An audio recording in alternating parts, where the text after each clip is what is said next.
அற்றால் அளவறிந்து உண்க, அது உடல் பெற்றான் நெடிதுவக்கும் ஆறு அப்படின்றார்.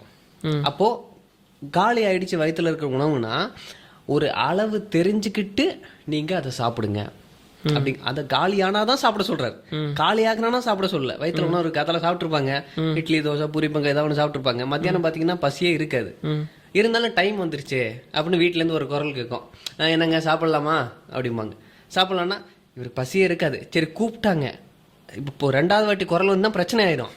அதுக்காகவே வந்து போய் சாப்பிட்டுருவாங்க டைமுக்கு சொல்லிட்டு. என்ன எனக்கு வேலையை முடிய வேண்டாமா, நான் அதை இப்போ ஒழிச்சு போடணும், அது பண்ணணும், அது சீக்கிரம் வந்து உங்களுக்கு ஒரு வாட்டி அவங்க பொண்ணுக்கு ஒரு வாட்டி அவங்க திரும்ப உட்காந்து பரிமாறிட்டு இருக்க முடியும் ஒரு கேள்வி வரும் அப்படின்னு சொல்லிட்டு.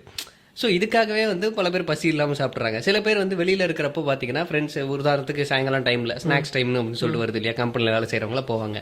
எல்லாரும் இதை வாங்குவாங்க, மச்சா அதை சாப்பிட்லாம்டா, இதை வாங்கடா போடுறா அப்படின்னு சொல்லிட்டு வயிற்றுல பசியே இருக்காது. பஜ்ஜி போண்டா என்ன சாப்பிட்றாங்களோ என்னத்தையோ ஒன்றத்தை வயிற்றுல போட்டுறாங்க. ஸோ அப்போ முன்னாடி சாப்பிட்ட உணவும் ஜீரணமாகாது, இப்போ சாப்பிட்ற உணவும் ஜீரணமாகாது.